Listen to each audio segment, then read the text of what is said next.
successfully deployed 6 supply chain AI agents into production with Deep Fabric, spanning commercial, operations, transportation, and client services functions. The deployment took just 3 months from start to finish, a stark contrast to the broader industry trend where recent Gartner research expects more than 40% of agentic AI projects to be canceled by the end of 2027. According to Kenko's Chief Operating Officer David Keynes, all 6 agents went live without disrupting service to a single customer. The partnership is now scaling aggressively with 20 supply chain agents planned across the North American 3PL over the next 12 months. Deep Fabric reports audit spend reductions of 45% and request for proposal response times cut by as much as 30%. Meanwhile, border security remains a critical layer in cross-border supply chain integrity. Canada Border Services agency officers seized approximately 385 kilograms of suspected cocaine from a commercial truck at Blue Water Bridge in Point Edward, Ontario on August 13th. The drugs weighed almost 849 pounds and were discovered during a secondary examination at the port of entry. CBSA arrested the driver after the discovery, and the Royal Canadian Mounted Police charged the individual with importing a controlled substance and possession for trafficking under Canada's Controlled Drugs and Substances Act. The case was announced August 25th, nearly 2 weeks after the seizure.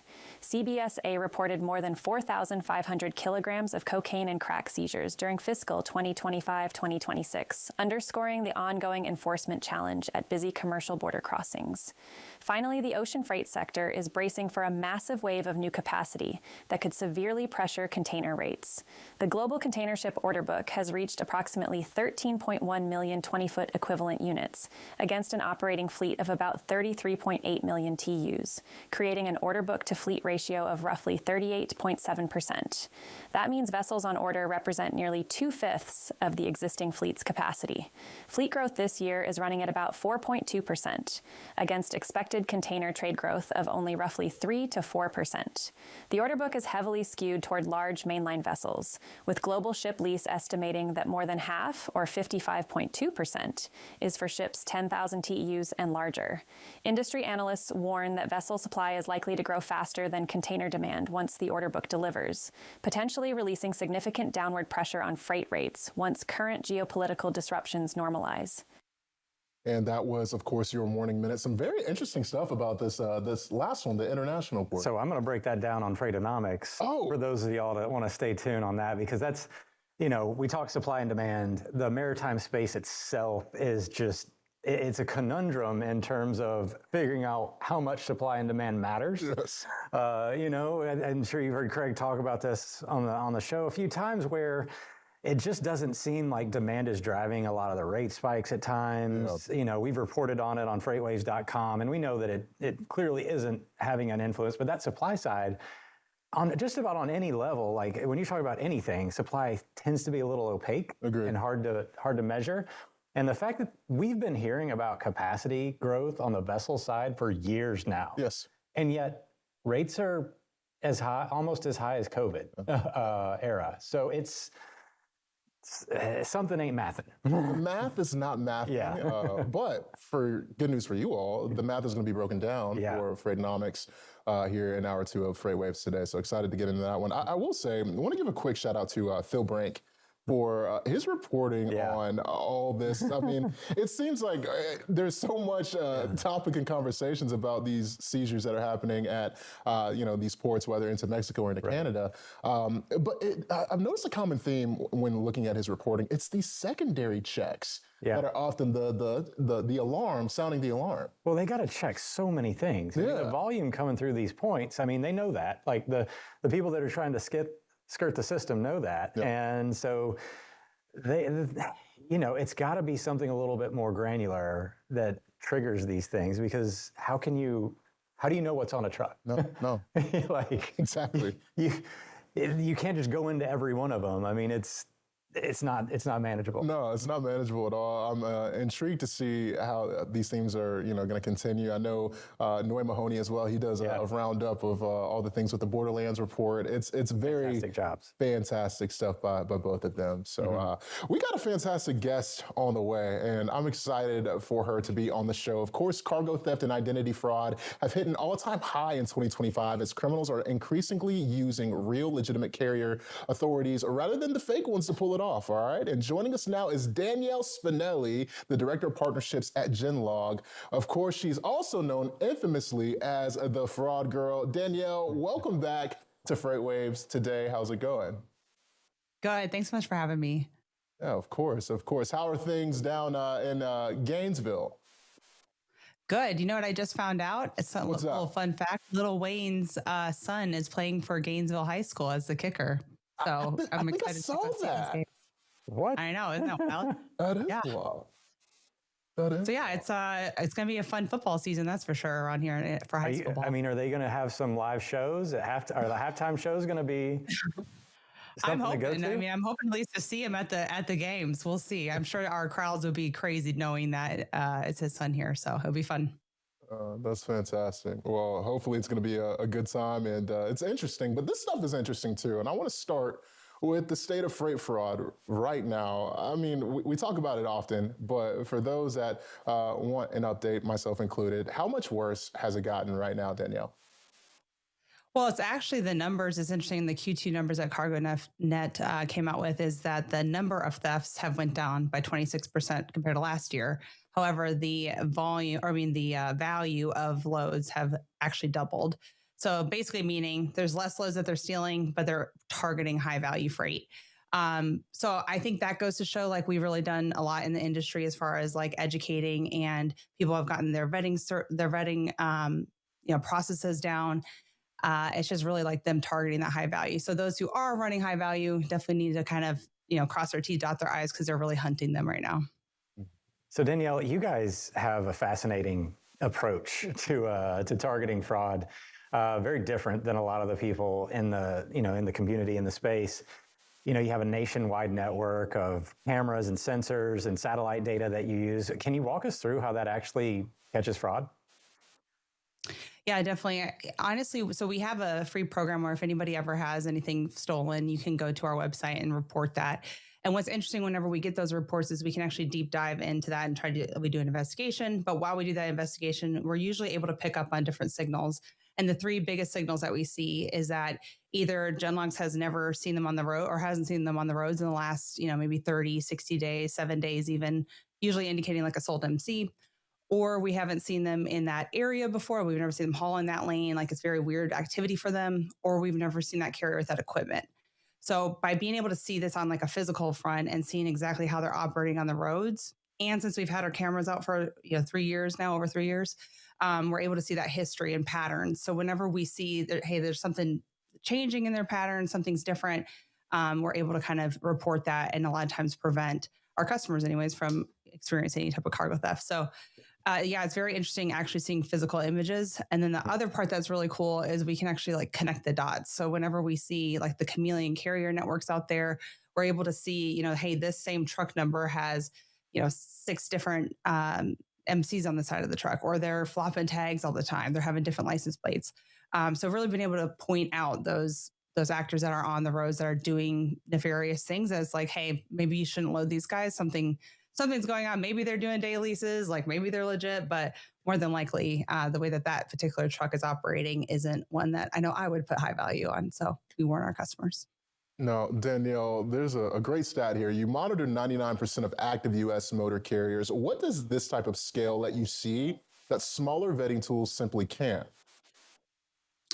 I think the biggest thing is like whenever, let's say a carrier, it doesn't have a ELD, or they are just running intrastate, or they're just running, very small lanes and things like that. And they have the same freight day in, day out, like they're not on a load board. So I think we're able to see how they're actually operating on the road and finding them. So whenever, like, let's say you're operating a lane from, A to B, and you're having a hard time finding a carrier on, a load board. Because we're able to see who's actually running that lane, you're able to like target them. Maybe they're already on somebody else's lane, but maybe you can, poach them and get them to come on yours because your lane is more attractive to them. You're able to see a lot more just by seeing actual images and seeing that global, really all the carriers out there. And I say that 1% or 1 or 2% that we're at, I think it's almost 2% that we haven't seen. I don't feel like are real carriers, but that's me. So Danielle, does this help you target the, basically, back when I was working in the space, like there would be a lot of carriers purchasing MC numbers, probably on the side there, just to make sure that they had that history already set so that brokers would go out and find them. Are you doing anything to help prevent some of that? I don't know if stealing's the right word, but it's not exactly above board practice. Are you doing anything to help prevent that? Yeah, whenever we actually scan the internet and see where they're posting, like maybe on, let's say Facebook, for instance, it's probably the most common. They're saying like, hey, my MC's up for sale. Then we actually, since we're scanning that internet, we're actually putting that flag in front of our customers saying, hey, they posted that they're putting their MC up for sale. Maybe they don't sell it, maybe they do. But then we also correlate that information with activity on the road. So if we're seeing, especially something posted and their road activity has changed or they went dormant or something's happened, we definitely throw up those red flags. So because we're able to see them on a physical level, it's not like they can manipulate anything digitally to make them look like they're still operating if they did sell it. So we're able to really see like what is physically changing more than a digital platform can. So with this, Genlogs has helped law enforcement solve theft cases beyond freight fraud. I mean, we got trafficking, narcotics. How does this expanded use happen in real time? Because this is nuts, to say the least.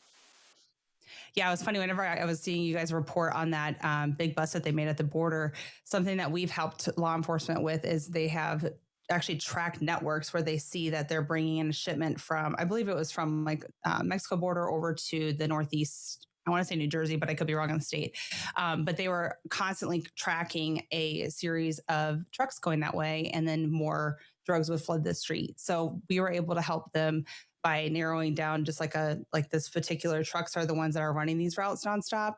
And then they were able to make a pullover and then seize. They actually found it was narcotics, it was guns, and it was money that they were able to find. So, and they were thinking it was just narcotics. So it's really cool being able to help law enforcement, not only with cargo theft, but all the other types of things that are unfortunately being done on a big scale with using tractor trailers. So it's definitely like and even the law enforcement will say it's different than just seeing license plates. You're able to see a lot more things where like a license plate can be changed out. So we're able to see like what exactly does this truck look like and where are they running and things like that. So you just said that you basically helped out the government with some of this law enforcement, and there's obviously this environment of change where we're starting to see a little bit more regulatory pressure.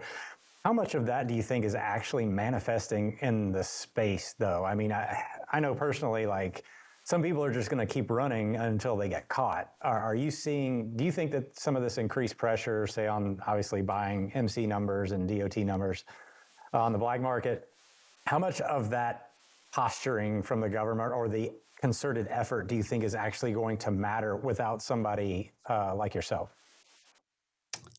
Well, actually, I don't feel like it will matter very much if like the public and private sectors don't work together, because there's a lot that government can do, but there's a lot that they cannot do. And so I think we're able to, on the like technical side and on actually in the industry, brokers are kind of able to dictate like the type of carriers that we onboard and the type of carriers that we work with.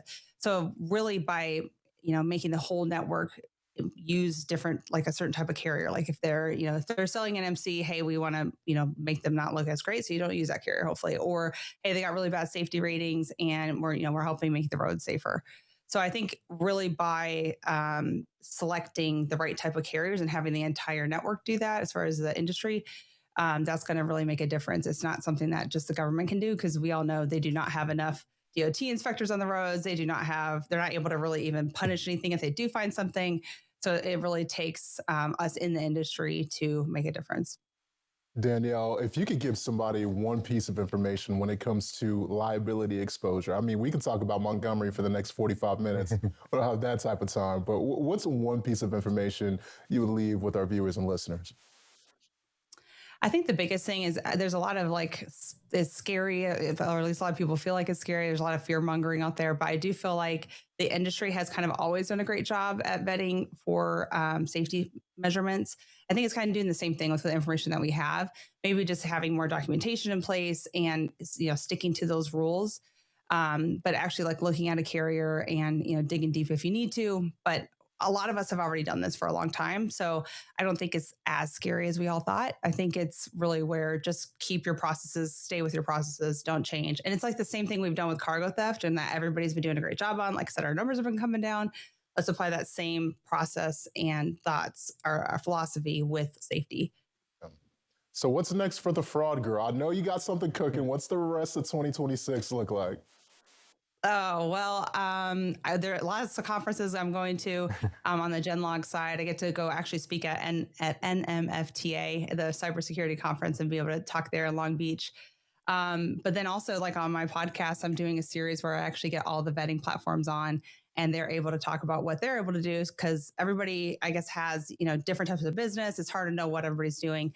So on the Fraud Girl side, or on the podcast side, we're working on, letting everybody, I guess, say what they do differently and putting that out there. So it's fantastic. So the Director of Partnerships at Genlogs, of course, Danielle Spinelli. Danielle, thank you so much for being here. It's always good to see you. Great stuff from you. Thank you.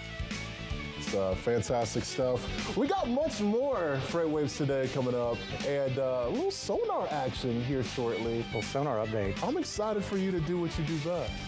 All right, stick around. Much more FreightWaves today coming up right after this. The drivers, dispatchers, mechanics, and crews who keep the world moving deserve tools that work as hard as they do. That's what Samsara builds, technology for safer, more efficient operations, made with the people who do the work. Samsara, built with operators for operators. Learn more at samsara.com.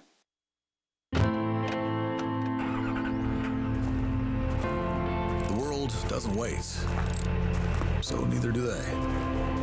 Wheels on the interstate, boots on the site, hands on the shipment. We build for the world out here, and we build it with the people who live it. Ideas from the field, made real by world-class R&D to keep the operation sharp, the front lines safe, and the world moving. From one cab to a global network, billions of miles, trillions of data points, every one making your operation better.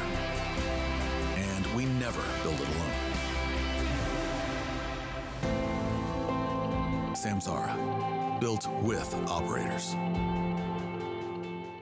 Once a year, the entire freight industry stops what it's doing and comes to one place, Chattanooga, Tennessee. This is F3, the Future of Freight Festival. It isn't just a conference, it's the largest festival in freight, built to pull you all the way in. The energy, the ideas, the atmosphere, and the people who move this industry forward. Over 50 speakers, 4 events across 3 days, founders, executives, innovators, and disruptors, all under one roof, all asking the same question: what comes next? On the main stage, the sharpest minds in freight take on the biggest questions in the business, the trends, the technology, and the forces shaping what's ahead. Then the clock starts, 7 minutes, no exceptions. The cutting edge of freight tech goes head to head, live, battling for best in show. When the time's up, the lights go out. And in between, the conversations that don't happen anywhere else, the connections that change the trajectory of your business, the relationships you'll carry long after you leave. Because when the sessions end, the festival begins. Live entertainment, unforgettable experiences, a celebration of the world of freight, and an energy you won't find at any other event in the industry. The leaders you need, the access you won't get anywhere else. This is where knowledge is shared, where deals get done, where the future of freight gets decided. F3, Future of Freight Festival, October 27th and 28th. The Signal, Chattanooga, Tennessee. We'll see you there. Register now at live.freightwaves.com.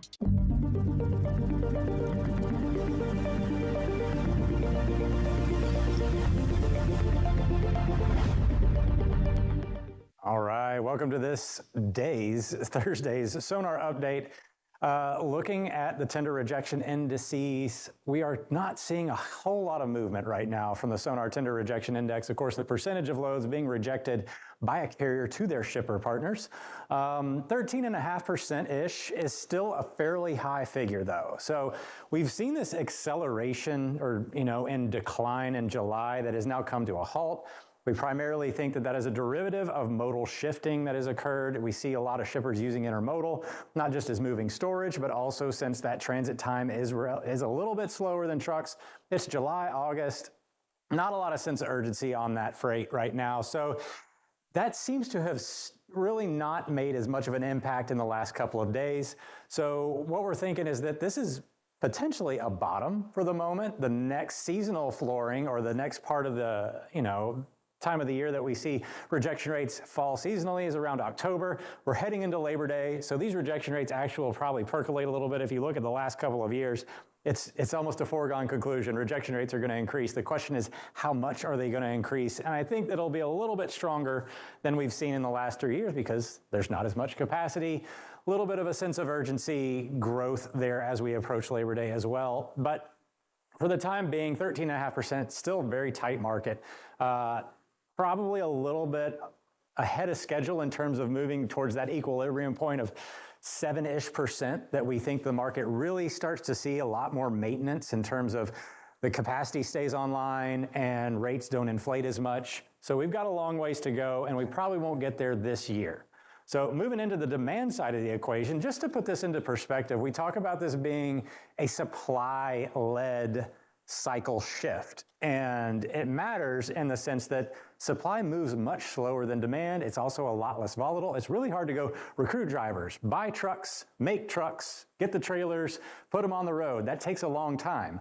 With demand, it's any and all commodities that can grow overnight. Consumers can show up, start spending money as they want. So this supply side cycle is really well illustrated in the accepted volume index compared to the Sonar Tender Rejection Index. Accepted volume index measures the number of accepted loads. So this is freight that carriers are accepting and moving. So guaranteed to move on the road. Then you have the rejection rate here. That's going to tell you exactly how much of that is not being moving on the road. So we've got this accepted volume index. You can see over the last 5 years, 5 years or so, accepted volumes are actually down compared to where they were, but rejection rates are up. That's how we know that this is a supply-led cycle. Demand is not jumping higher. Yeah, it increased a little bit during the spring and summer months, but it really never broached this 2024 threshold. So we know a lot of capacity came offline over the last couple of years, especially last year. You see accepted volumes really floored out late last year, but rejection rates then increased. All that capacity came offline because the market could not bear it, couldn't fund the capacity that was staying there. We know this in all the earnings reports that came out last year that were abysmal. A lot of carriers losing money. So that's why we saw that capacity contraction. And now we're starting to see, and of course, all the regulatory pressure also helping exacerbate that and accelerate it. So it's going to take a minute, is the point of all this, for capacity to grow and for us to see a meaningful end to this cycle. It's probably going to happen really slowly unless demand side conditions fall down quickly. That is the one thing that happened this summer is we saw volumes, and if I could squeeze in on that last part there, volumes dropped pretty quickly or faster than seasonally expected because a lot of that freight went over to intermodal and moved on the rails. So let's hit the headlines here with the rates because that's what most people like to look at. Looking at spot rate indexes for dry van and white, refrigerated in the bluish teal, and flatbed in purple. You can see dry van is falling relatively quick. Flatbed is also starting to kind of edge lower, even though we're still staying high. But refrigerated, humming along as seasonally expected. So if you are operating in the refrigerated space, you definitely need to pay attention to this. Looking at a quick map of dry van rates, we've got a mixed bag. I know rates overall are going down, but look at all these blue markets. Blue means rates are going up more than they're going down. So there is some increasing activity, of course, probably due to Labor Day. We look at the refrigerated map, a lot more blue on this map, looking at spot rates increasing through a large portion of the population outside of the southern tier here. And last but not least, the flatbed map, bit of a mixed bag as well, but still a good bit of blue. And with that, I'll toss it back to you, Malcolm. Excellent stuff. Again, that was a great live Sonar deep dive. We have much more FreightWaves Today coming up. A great interview is on the way. Stick around, only here on FreightWaves Today. huge thanks to today's OTR sponsor, again, OTR Solutions. They believe the right partners should know your business, understand your goals, and be there when it really matters. It's no accident that OTR boasts 4.7 stars on Google. They know that excellent customer support is at the center of every relationship. With responsive teams, industry knowledge, and a commitment to long-term growth, OTR gives customers more than service. It gives them a partner designed to help their business succeed. Learn more again with OTR. The world doesn't wait, so neither do they. Wheels on the interstate, boots on the site, hands on the shipment. We build for the world out here, and we build it with the people who live it. Ideas from the field, made real by world-class R&D to keep the operation sharp, the front lines safe, and the world moving. From one cab to a global network, billions of miles, trillions of data points, every one making your operation better. And we never build it alone. Samsara, built with operators.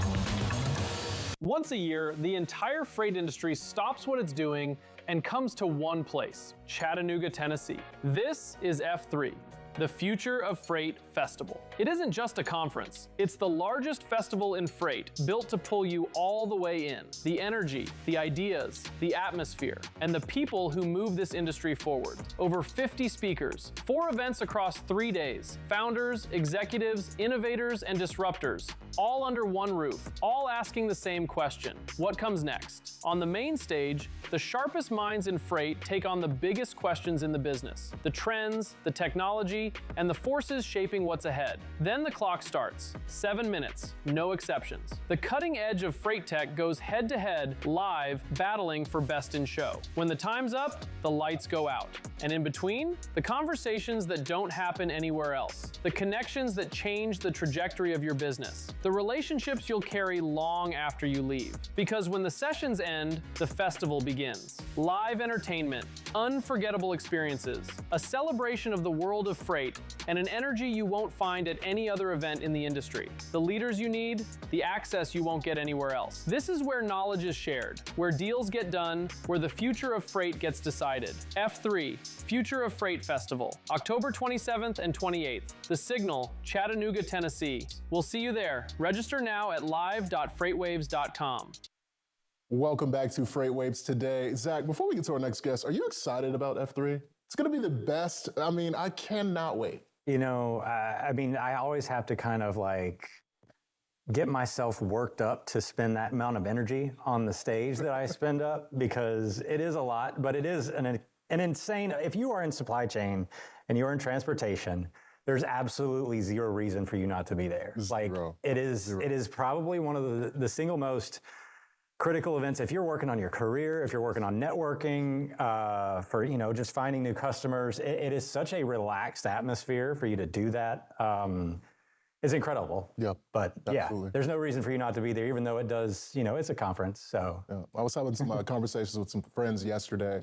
Relationship capital is the number one thing that you can have in this industry by far. It's the one thing I tell my kids. Like, it is a lot of what you know. You need to know things, but who you know matters probably a little bit more. Yeah, absolutely. I couldn't agree more. So make sure you guys are at F3 for those that are not currently having tickets. Tickets are now on sale, so go to FreightWaves.com and order those right now. Speaking of relationships, I have a good relationship with this next guy coming up. I know him very, very well. He is awesome. To preface this, Descartes just acquired TIE Software for $100 million, all right? Adding an AI-powered brokerage platform to its global logistics network. And joining us now are Andrew Wimer, the Associate GM of Transportation Management Solutions at Descartes, and Mitch Mitchell, the VP of Transportation Management Solutions at Descartes and former CEO of TIE Software. Andrew, Mitch, welcome to FreightWaves today, gentlemen.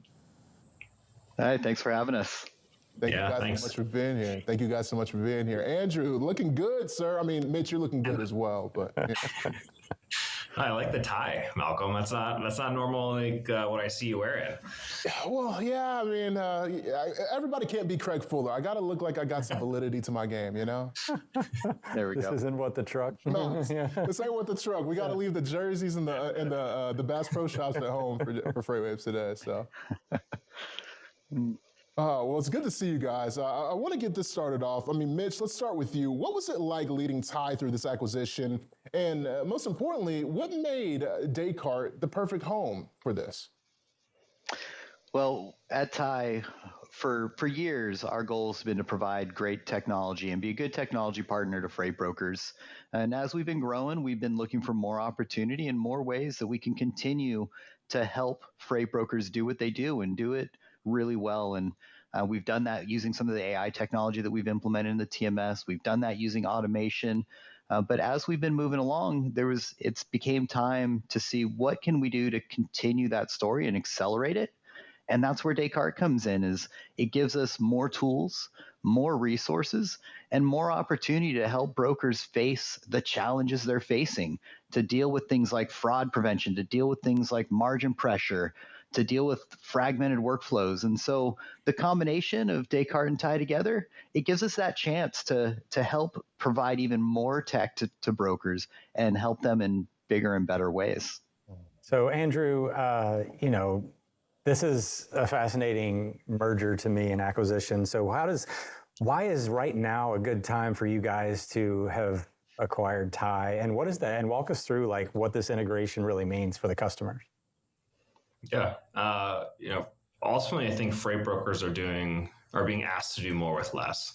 They're looking for a single solution to help execute, their complex operations. They're under margin pressure in this environment. Like Mitch mentioned, there's increased fraud prevention that is critical to operations, safety, risk, complex workflows. The expectation for customers for brokers to operate effectively is enormous.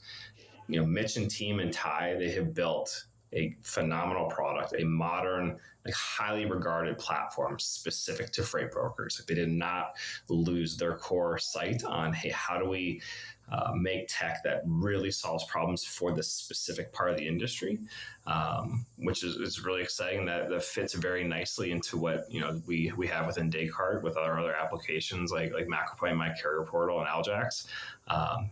We bring within Descartes, obviously with those solutions, broader capabilities across visibility, sourcing, compliance, onboarding, fraud mitigation, and then this very large global network of connected third parties and carriers.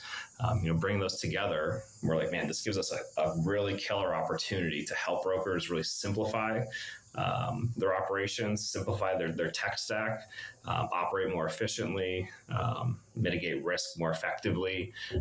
It just really made sense for us to help solve those needs. And Mitch and team and TIE, really, that was our answer. Mitch, you've worked very, very hard, obviously founding and leading TIE for a long time.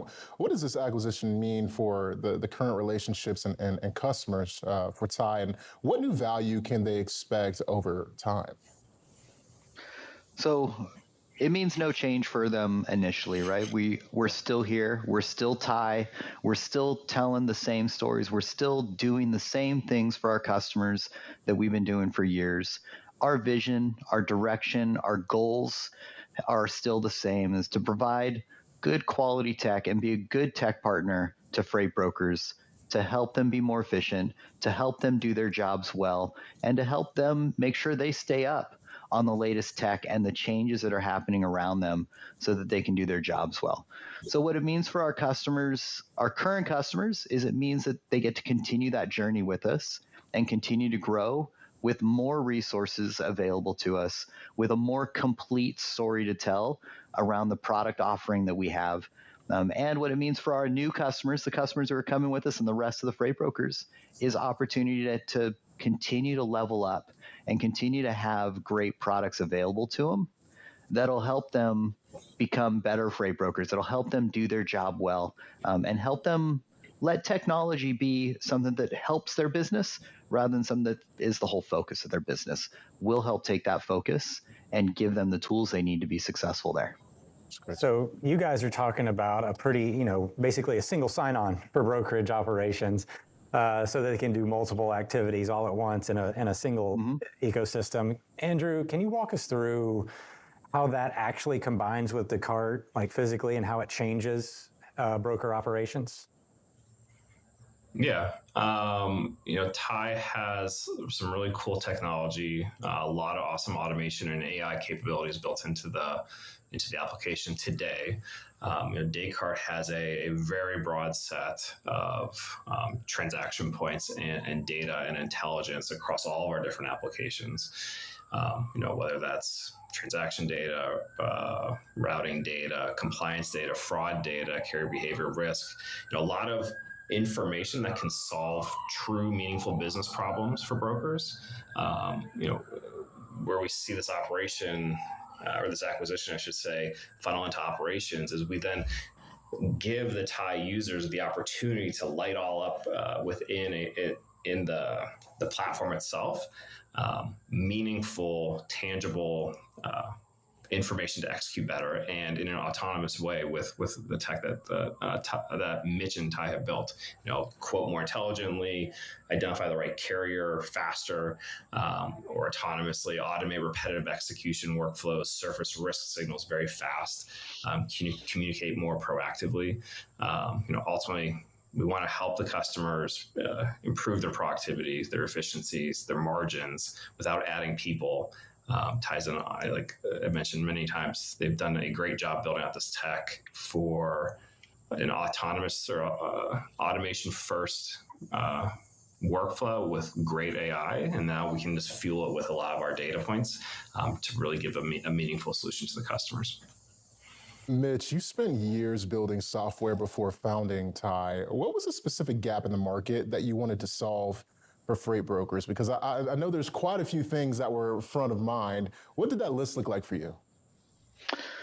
It's always been about supporting the freight broker in business outcomes. And a little distraction. I got to tell you, it's really exciting to be talking about this with you guys right now too. And that as we talk about out loud and say it out loud, what our goal is and our vision is to help freight brokers and what we're able to do with the combined forces. It's really excited. It gets my blood flowing. It's what I love doing. And to your point on the question, it's what I've been doing for a long time as well. Freight brokers need technology help. We tend to be operational businesses. They tend to be sales focused businesses and not necessarily technology first businesses. So having a partner like TIE and Descartes together where they can rely on somebody to help them with their technology needs gives them that opportunity to focus on the parts of their business they're good at, focus on the things that differentiate their business, and rely on somebody else to handle some of that core context and that technology stack to enable those differentiators. And that's what I've always been targeting to do, is to help enable those differentiators for freight brokers. But it's really been focused around the outcomes. What makes your business operate better, and how can we help facilitate that? Not necessarily just like, let's implement AI or let's implement some automation, but why are we implementing it? What are we trying to accomplish so that we can help you do your job better? And that's always been our goal. I love doing things like that. It gets me excited. It still gets me excited. And I look forward to continuing to do that for a long time to come. That's great. Yeah, I think we a lot of times forget that you don't just build technology just for building technology's sake. Yeah. And a lot of people get lost in like, well, I need to use AI. Well, why do you need to use AI? Well, you need a specific result when you're going through these things. That's right. And you can't lose sight of that. So I love that answer. So Andrew, you've got extensive experience and background as well. How do you think that plays a factor or role into how you're integrating TIE into the Descartes platform? We don't want to slow any momentum down of what Mitch and team have done. So, we're not going to just take off the wheels of a fast moving car to put on our own wheels. That makes no sense, right? We want to continue to let the product and the team soar at the rate that they're soaring. When we look at integration, though, we look at, hey, what are our customers asking for that are using various solutions within our portfolio? And does it make sense to invest either data, automation, integrations with our solutions to have a true best-in-class, really execution layer and operating platform for the freight broker? The industry has been moving away for quite some time. This disconnected point solutions that are bolting onto the TMS into a very connected platform and execution layer. Brokers cannot afford to have their teams moving across multiple apps. Even if there's an integration with something, doesn't mean that they're not having to toggle into a new browser or a new tab to handle one piece of the operation. We really believe that the future state here is a single execution layer for the customers, for the brokers to operate efficiently, not for AI's sake or automation's sake, like Mitch said, for realizing and earning or seeing value in saving time and delivering value to their customers. And that all connects with our applications together, the data working together to light that up for the TIE users. It's a very good mentality, Andrew. I can definitely understand and, see why the success is going to happen there. I want to, kind of transition to Mitch on this one because TIE, there's a multimodal approach that happens here, right? We're talking truckload, LTL, drayage, cross-border. Which one of these do you think is going to have the biggest impact from this deal first? Oh, that's a trick question, right? I'd say that we want it to impact all of the modes that we service. But I think what we're going to see first and foremost is around the truckload side.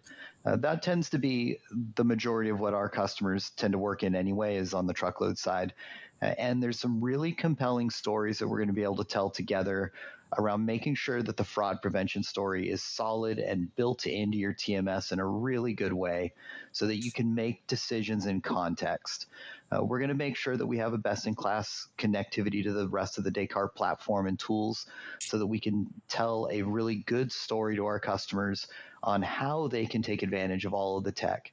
And that'll elevate the whole industry as we do that. So what I would say first is going to be the truckload side will be impacted, but then right along with that, drayage and cross-border as well, and then an LTL. So we're planning on helping all of them elevate. And kind of as you were saying, like we're not changing the wheels. It's the purpose here is to continue to accelerate and to drive faster and better. Yeah. So that was an easy question, Mitch. I'm going to give you one harder here in a minute, but all right, I'll take it. Truckload, no kidding. But I think it is a good call out that you guys operate in LTL drayage, like those. They all matter. Just because they're not a huge component of your overall transportation, it doesn't mean that you can ignore it. So I like that as well because you have a broad spectrum. So Andrew, this is the second big TMS acquisition for Descartes in the last 2 years. So do you think that we're heading into a consolidation? Is that where freight tech is heading, or are we going to continue to see some of these new people pop up? Are we heading in an era of consolidation, or are we going to continue to see a lot more innovation? I don't think I am confident to say that we're in a consolidation piece or phase. Descartes takes a very methodical approach to our acquisitions. It's where in our portfolio of our solutions are customers asking us to help solve problems, and if we don't have a solution in our portfolio to help with that, if there's a solid, well-run business that is operating at a high efficiency, that is, for sale or interested in selling, and the valuation makes sense, we explore that. And that was the case with 3G. There was a niche that we were looking to serve, where we have a lot of freight broker customers that are looking to get into the managed transportation space, and 3G does an exceptional job in serving that part of the industry. Same thing with TIE. We have a lot of our freight broker customers looking for an automation-first AI native platform with extremely strong LTL parcel capabilities already built in that is serving the truckload market and accelerating that. And that fit into our white space of our portfolio as well. But again, I don't think I'm prepared to say that there's a consolidation happening. From a Descartes perspective, it's really, how do we serve our existing customer base and where can we help them grow and solve different problems as they scale? That's good stuff. I have a question for both of you all. And Andrew, I want to stay with you. I don't think I've asked you a question here on this segment. So with this, looking ahead, what can a broker do on a combined platform like this that neither company could deliver on its own? That's a good question. So today, TIE brings a really awesome inbound email automation AI workflow where customers send in, spot quote requests. I lived on a brokerage floor at several different brokerages before joining MacroPoint and ultimately Descartes. And I lived that where I would have an email sitting in my inbox for 30 minutes because I was busy covering a load or working with a carrier, et cetera, that then I missed out on the opportunity to win that business, where TIE has automation built in and AI built in to ingest those emails, to build the quotes and to execute the quotes near time or almost real time or instantaneously, which we weren't able to serve our customers with that functionality.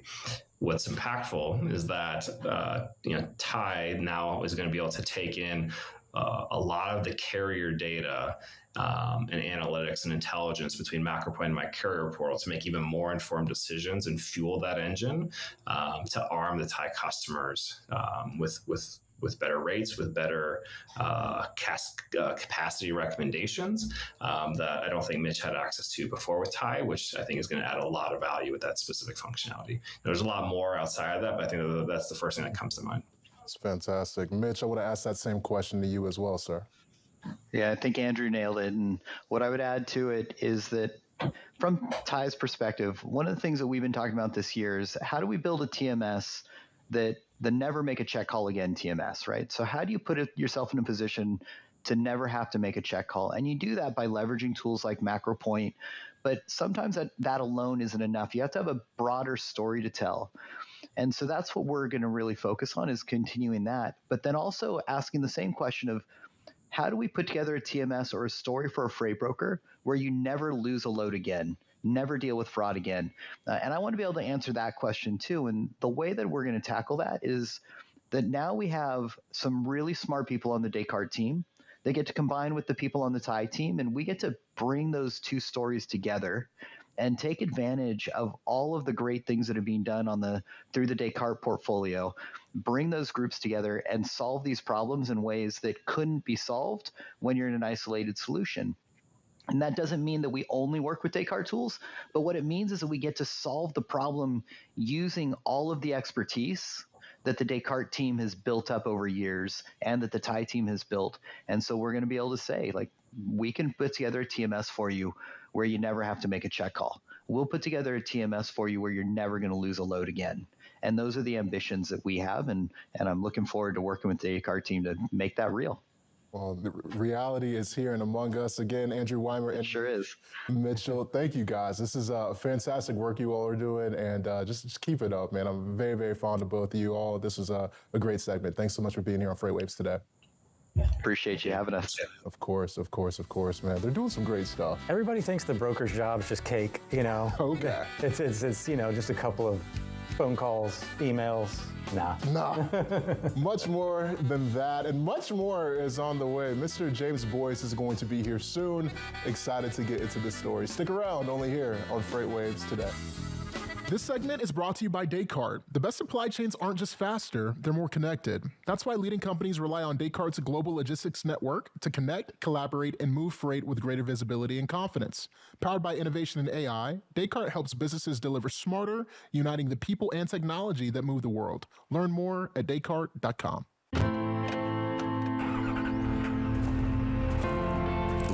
doesn't wait. So neither do they. Wheels on the interstate. Boots on the site. Hands on the shipment. We build for the world out here. And we build it with the people who live it. Ideas from the field.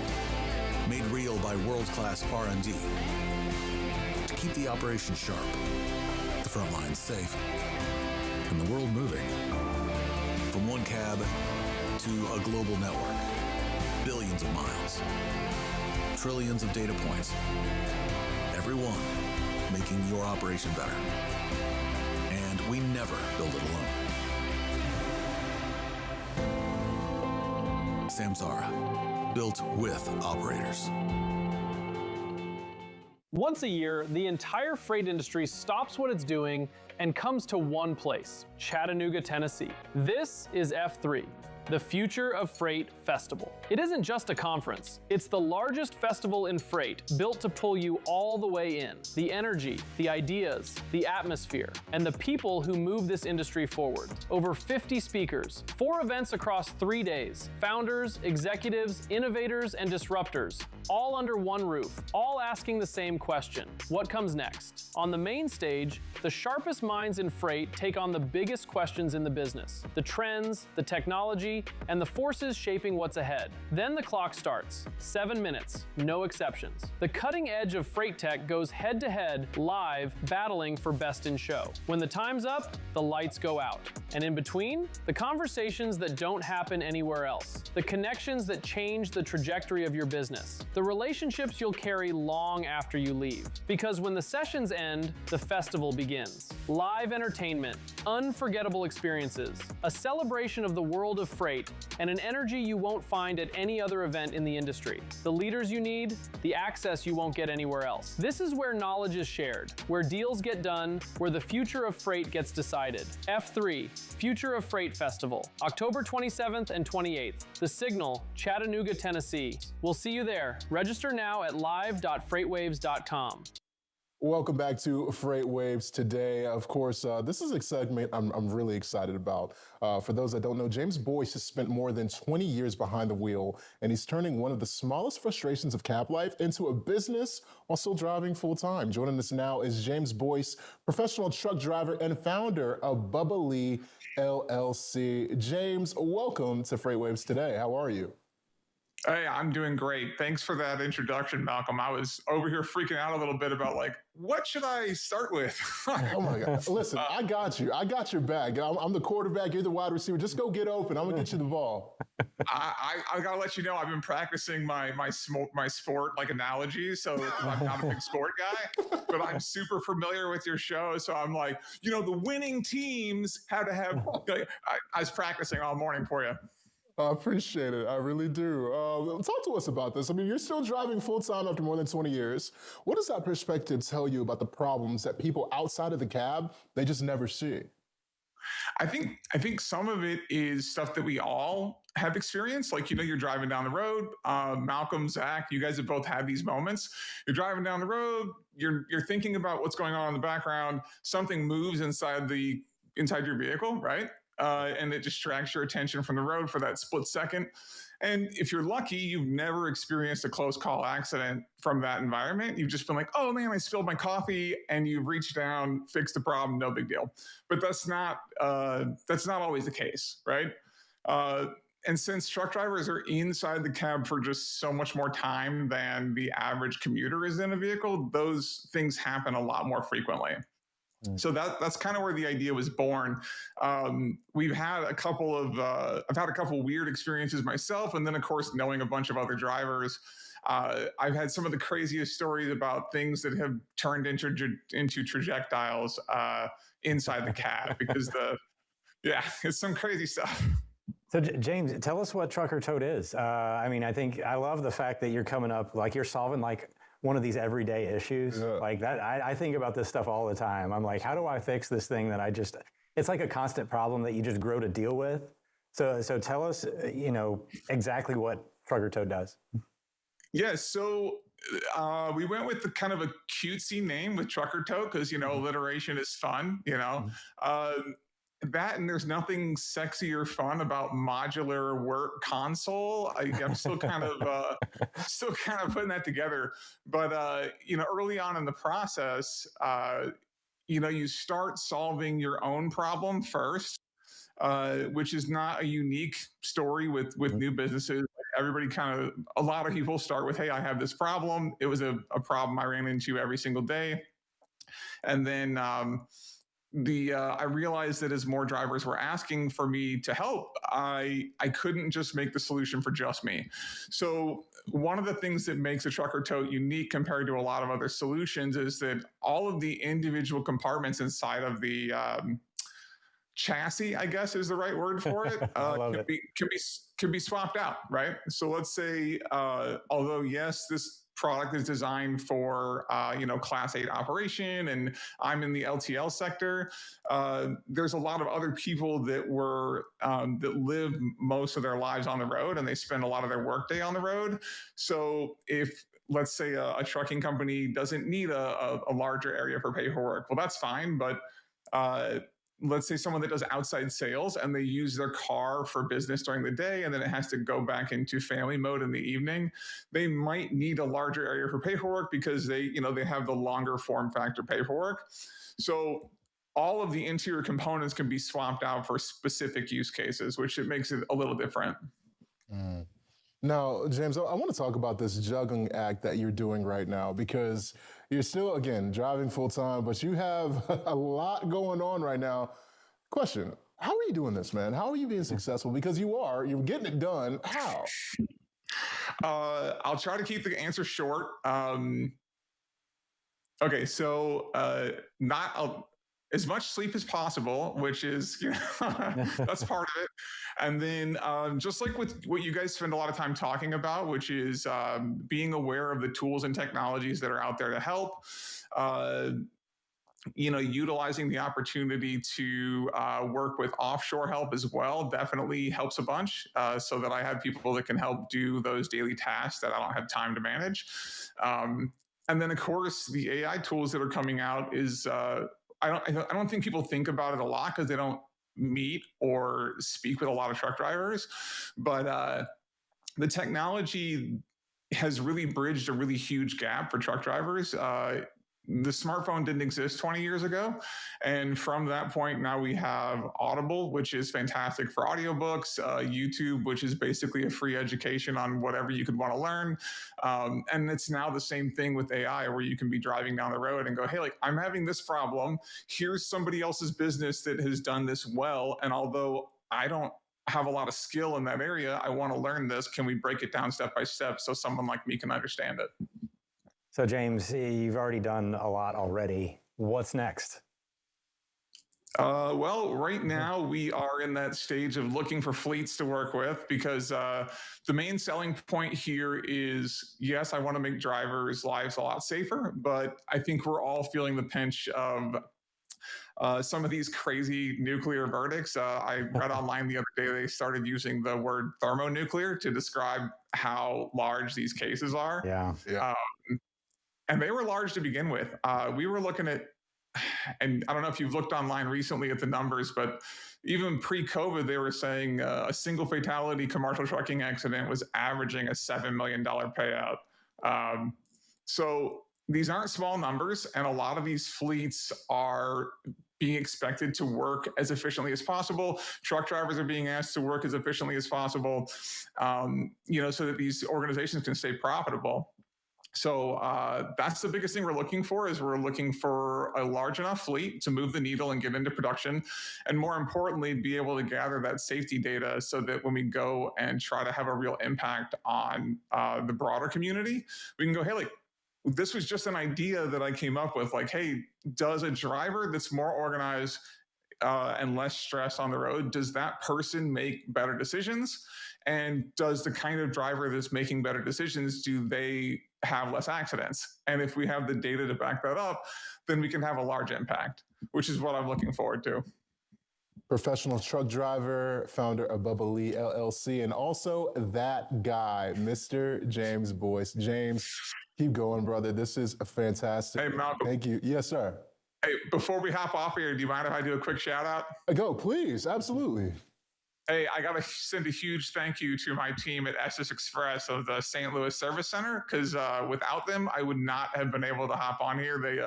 They scrambled quickly, which we're used to in the LTL industry, and they managed to get our customer needs met and managed to let me get home to have this conversation with you. So I really appreciate everything that my team does. An LTL guy at that, man. I should have known. Dude, I mean, it was the signs were there. The signs were there. James, you're the man. Oh, yeah. Thank you for being here on FreightWaves today, man. Looking forward to having you here next time. Yeah, I appreciate it. You guys have a good day. Of course, you too. And thank you all for watching FreightWaves today. We're here every weekday starting at noon Eastern, and we want to hear from you, of course, at #FW today. You don't want to miss F3. For those that don't know, again, the Future of Freight Festival is Freight Tech's main stage, right? Make sure you guys are looking out for everything. You guys can use the promo code right now, TAKE20 for 20% off of pricing. That's TAKE20. Register now. That is all you need. More FreightWaves today is on the way. Stay tuned for Freightonomics coming up next, only on FreightWaves today. If you haven't evaluated Motor City Systems software applications and integrations, it's time to take a look. Motor City's team brings deep industry knowledge to help improve carrier operations with its software and integrations, including Roller, customizable driver app and workflow, Relay, advanced messaging and communication, Torque, integration platform, Wire, modern EDI, TUT. Visit motorcity.systems to learn more. The world doesn't wait, so neither do they. Wheels on the interstate, boots on the site, hands on the shipment. We build for the world out here, and we build it with the people who live it. Ideas from the field, made real by world-class R&D to keep the operation sharp, the front lines safe, and the world moving. From one cab to a global network, billions of miles, trillions of data points, every one making your operation better. And we never build it alone. Samsara, built with operators.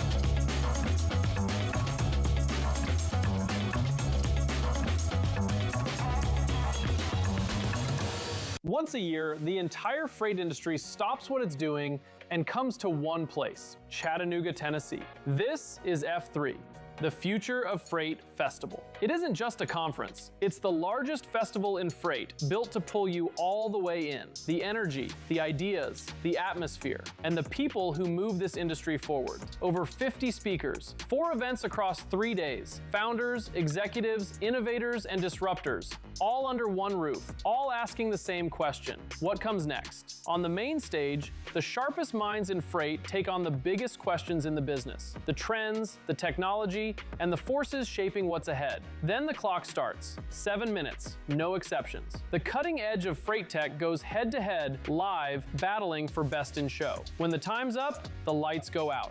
And in between, the conversations that don't happen anywhere else, the connections that change the trajectory of your business, the relationships you'll carry long after you leave. Because when the sessions end, the festival begins. Live entertainment, unforgettable experiences, a celebration of the world of freight, and an energy you won't find at any other event in the industry. The leaders you need, the access you won't get anywhere else. This is where knowledge is shared, where deals get done, where the future of freight gets decided. F3, Future of Freight Festival, October 27th and 28th. The Signal, Chattanooga, Tennessee. We'll see you there. Register now at live.freightwaves.com.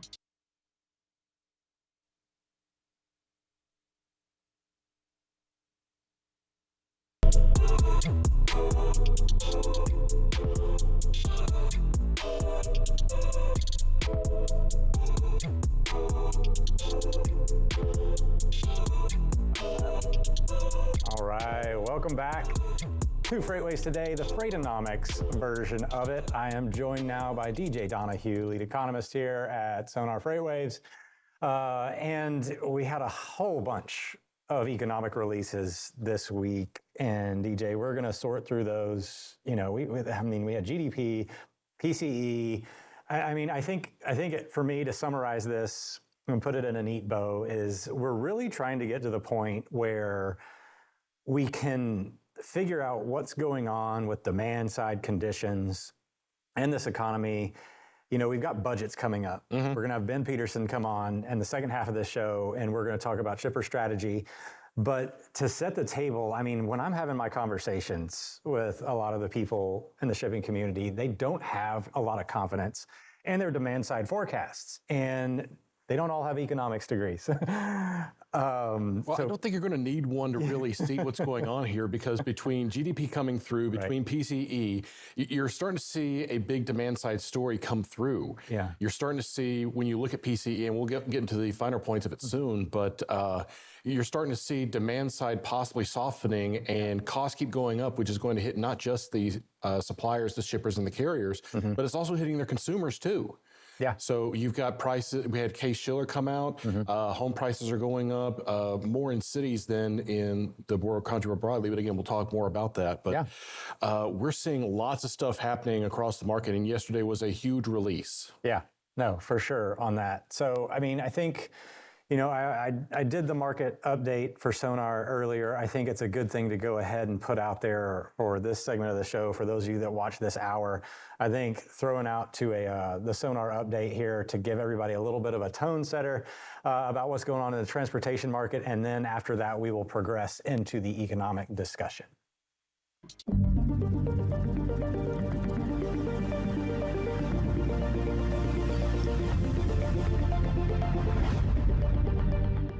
All right, welcome to Thursday's Sonar update. Looking at the tender rejection indices, we are not seeing a whole lot of movement right now from the Sonar Tender Rejection Index. Of course, the percentage of loads being rejected by a carrier to their shipper partners. 13.5%-ish is still a fairly high figure, though. So we've seen this acceleration in decline in July that has now come to a halt. We primarily think that is a derivative of modal shifting that has occurred. We see a lot of shippers using intermodal, not just as moving storage, but also since that transit time is a little bit slower than trucks. It's July, August, not a lot of sense of urgency on that freight right now. So that seems to have really not made as much of an impact in the last couple of days. So what we're thinking is that this is potentially a bottom for the moment. The next seasonal flooring, or the next part of the, time of the year that we see rejection rates fall seasonally, is around October. We're heading into Labor Day, so these rejection rates actually will probably percolate a little bit. If you look at the last couple of years, it's almost a foregone conclusion. Rejection rates are going to increase. The question is, how much are they going to increase? And I think that'll be a little bit stronger than we've seen in the last 3 years, because there's not as much capacity, a little bit of a sense of urgency growth there as we approach Labor Day as well. But for the time being, 13.5%, still a very tight market. Probably a little bit ahead of schedule in terms of moving towards that equilibrium point of 7-ish% that we think the market really starts to see a lot more maintenance in terms of the capacity stays online and rates don't inflate as much. So we've got a long ways to go, and we probably won't get there this year. So moving into the demand side of the equation, just to put this into perspective, we talk about this being a supply-led cycle shift. And it matters in the sense that supply moves much slower than demand. It's also a lot less volatile. It's really hard to go recruit drivers, buy trucks, make trucks, get the trailers, put them on the road. That takes a long time. With demand, it's any and all commodities that can grow overnight. Consumers can show up, start spending money as they want. So this supply side cycle is really well illustrated in the accepted volume index compared to the Sonar Tender Rejection Index. Accepted volume index measures the number of accepted loads. So this is freight that carriers are accepting and moving. So guaranteed to move on the road. Then you have the rejection rate here. That's going to tell you exactly how much of that is not being moving on the road. So we've got this accepted volume index. You can see over the last 5 years or so, accepted volumes are actually down compared to where they were, but rejection rates are up. That's how we know that this is a supply-led cycle. Demand is not jumping higher. Yeah, it increased a little bit during the spring and summer months, but it really never broached this 2024 threshold. So we know a lot of capacity came offline over the last couple of years, especially last year. You see accepted volumes really floored out late last year, but rejection rates then increased. All that capacity came offline because the market could not bear it, couldn't fund the capacity that was staying there. We know this in all the earnings reports that came out last year that were abysmal. A lot of carriers losing money. So that's why we saw that capacity contraction. And now we're starting to see, and of course, all the regulatory pressure also helping exacerbate that and accelerate it. So it's going to take a minute, is the point of all this, for capacity to grow and for us to see a meaningful end to this cycle. It's probably going to happen really slowly unless demand side conditions fall down quickly. That is the one thing that happened this summer is we saw volumes, and if I could squeeze in on that last part there, volumes dropped pretty quickly or faster than seasonally expected because a lot of that freight went over to intermodal and moved on the rails. So let's hit the headlines here with the rates because that's what most people like to look at. Looking at spot rate indexes for dry van in white, refrigerated in the bluish teal, and flatbed in purple. You can see dry van is falling relatively quick. Flatbed is also starting to kind of edge lower, even though we're still staying high. But refrigerated, humming along as seasonally expected. So if you are operating in the refrigerated space, you definitely need to pay attention to this. Looking at a quick map of dry van rates, we've got a mixed bag. I know rates overall are going down, but look at all these blue markets. Blue means rates are going up more than they're going down. So there is some increasing activity, of course, probably due to Labor Day. We look at the refrigerated map, a lot more blue on this map, looking at spot rates increasing through a large portion of the population outside of the southern tier here. And last but not least, the flatbed map, bit of a mixed bag as well, but still a good bit of blue. Oh man, so DJ, the freight market itself has found a little bit of a, stabilization, in terms of rejection rates. Shippers, if you don't look at tender data, if you're looking at rates, especially on the dry van side, you're probably thinking, oh, cyclical shift, we're starting to see this cycle ending already. And it's not that straightforward. I mean, it's just, we have these nuances. The shipping community has gotten a lot better at managing supply chains over the last couple of years, just because they've had to. And intermodal being a component of that modal shift, you've got slower transits on the rails by a couple of days. If you don't need the inventory right away, sometimes we call it rolling storage, where you put it in those containers. Trucks are the same thing to an extent, so you don't have to get taxed on that freight. But yeah, but it's more expensive on the trucks because trucks cost more to run. Exactly. Right now, that doesn't make any sense. But the intermodal hasn't changed. Like their costs have not increased meaningfully outside of some fuel pressure that's driven them up. And of course, later in the year, intermodal is expected to take some upper single-digit rate increases, I think, is the consensus in the community.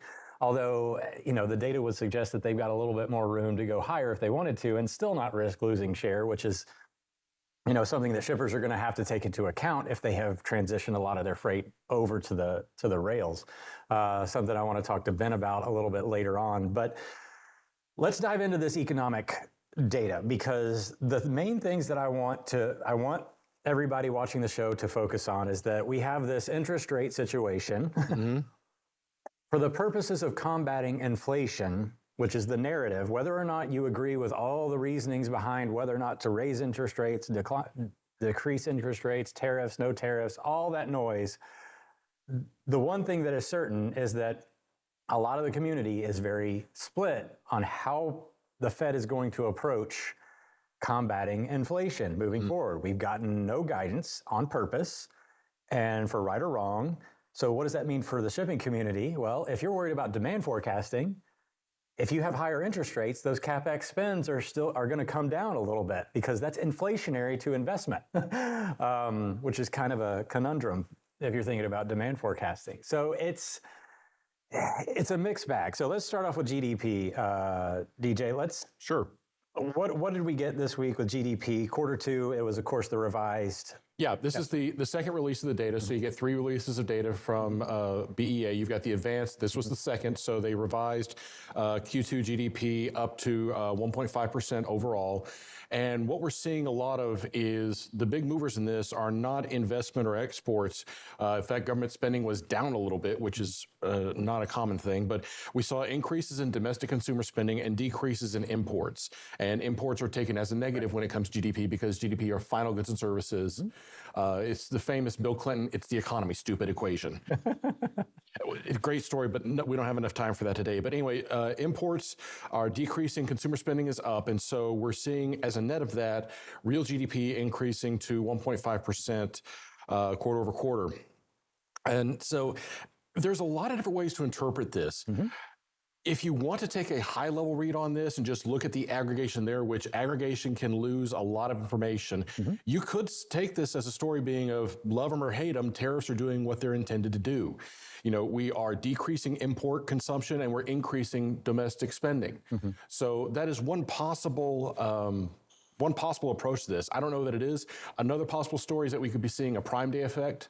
One story I've heard is that because Amazon moved their Prime Day from July traditionally, which would make it Q3 spending as opposed to Q2. They moved it back to June for a number of reasons. One of them, I think, was the fact they wanted to take advantage of World Cup.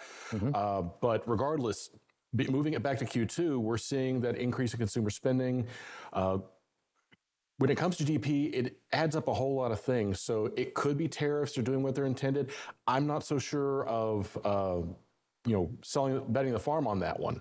No, I like it. I think that a lot of economists' high reads are going to be that way. And I think, we've been monitoring this import impact on GDP for the last 2 years now. We've seen a lot of erratic behavior on the import side. We've had, shippers are like, well, oh my gosh, if we're going to get a 30% tariff, we're going to bring a bunch of stuff into the country earlier than expected. And what that's done is now these comps, these year-over-year comps and even quarter-over-quarter comps to an extent have become distorted because the traditional seasonality in terms of ordering patterns have been very dramatically shifted. If for those of you that watch Freightonomics, you guys know this, in terms of looking at the IOTI when I pull that up, and I didn't load that for today's show, but the IOTI, of course, is a booking. So it's showing you import ordering behavior, not customs, but ordering behavior. And that's the point. We're trying to get to the earliest point where shipper behavior is measurable.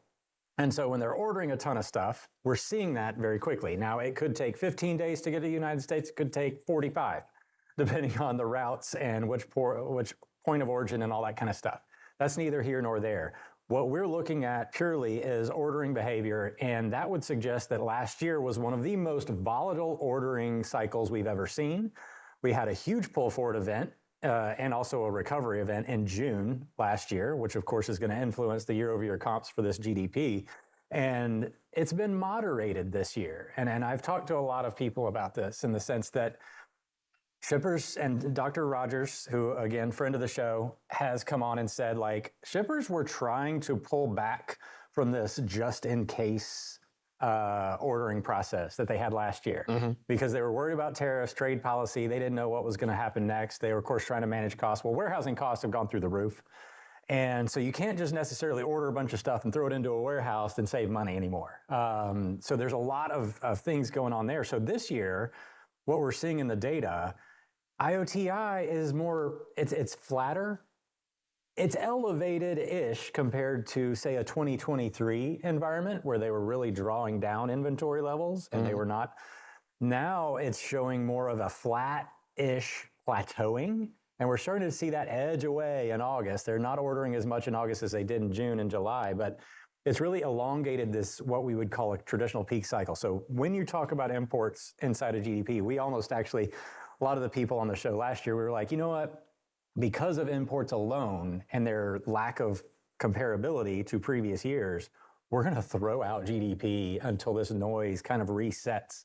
And I think we're right now going into a period of reset. So the argument is that what we're seeing now in the drop in imports is less an actual policy impact and more of an accounting trick, a counterbalancing of the noise that was exactly an early reaction to the tariff policy as opposed to actual impact of tariff policy now. Exactly. So you've got this adaptation, and since GDP is a quarterly figure, it takes a long time to smooth out the noise and transition to a period of stability. And of course, you're an economist. A lot of economists have figured out since COVID, really, that we really have trouble when multiple variables change their relationships at the same time. We have trouble reconciling and getting back to a point of understanding. And I think GDP is probably one of the more exposed because of the import behavior. So let's go on to PCE, because I think this is going to be the one that this audience needs to pay attention to the most. GDP is interesting, but it's in arrears and it's over. I'm the type of person that moves on. It's nice to know what happened, but I need to get the next step. And PCE has an influence in that inflation discussion that the Fed is going to have. Probably one of the more contested Fed meetings coming up here in the next month. This reading, first of all, tell us about it and your takeaways. So we saw PCEs remain relatively flat. It went down a little bit.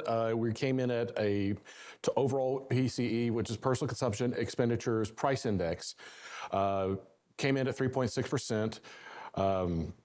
And so we were, of that, the core index was about 3.3%. Now, that's important for a couple reasons. First off, core is when you have all the products minus the really volatile ones, namely food and energy. And so since there was only a 0.4% impact of energy and food, what that tells us is that most of the inflation we're seeing on the personal consumption expenditure side is coming not from food and energy, which is kind of surprising. We would expect to have a greater impact with what we've been seeing with oil prices, with diesel prices, which we'll talk about here in a minute, as well as seeing what's been coming out of the Middle East because of those. Or, excuse me, the Middle East causing the volatility in oil prices. So we honestly, I think, would have anticipated a greater impact of oil and food on overall inflation, but apparently it's not. It's all the other stuff that we purchase. Yeah, it's funny too, because it's hard to measure this, because I can also see this purely from a transportation perspective. When they talk about inflation, it's hard to say that a finalized good is inflating because of a thing, because there's all sorts of stuff that influences that upstream cost, that cost of goods, because you could be looking at a component of a component. Yes. And everybody uses transportation. There's nothing that's not exposed to transportation. And so when we talk about the price of oil and diesel, all that going up, it may not be directly measured in that inflation, like it's directly measured in the inflation figures that we look at, but it's also not necessarily broken out as a cost component of some of the production that we see. So it's an indirect influence on inflation and a lot of upstream behavior. And that's really hard for us to see in some of these things. But I think Leonard Reed would agree with you. Yeah, but I mean, I think to your point, like it is shocking at how minimal, the inflation is having on, or the impact is having on energy and food. So my question to you is, as a, put yourself in the Fed chair's position. Like this is still above the 2% target, which another time, another place we can debate whether or not that's reasonable. But I think at this point we all accept that the 2% target is something that even Kevin Warsh has come out and said, hey, that's a target. I'm going to stick to it somehow, some way. What do you think this means moving forward for this meeting in terms of raising or holding interest rates steady? Well, when it comes to the Federal Reserve, monetary policy is their thing. And so affecting the amount of money supply is how we're going to go out. I mean, when you look at inflation, it's a primary component of two things. How much money do you have and how much stuff do you have? Right. And the Fed cannot really directly impact how much stuff that you produce as a country. Right. So they're going to probably impact the amount of money that we have in the economy.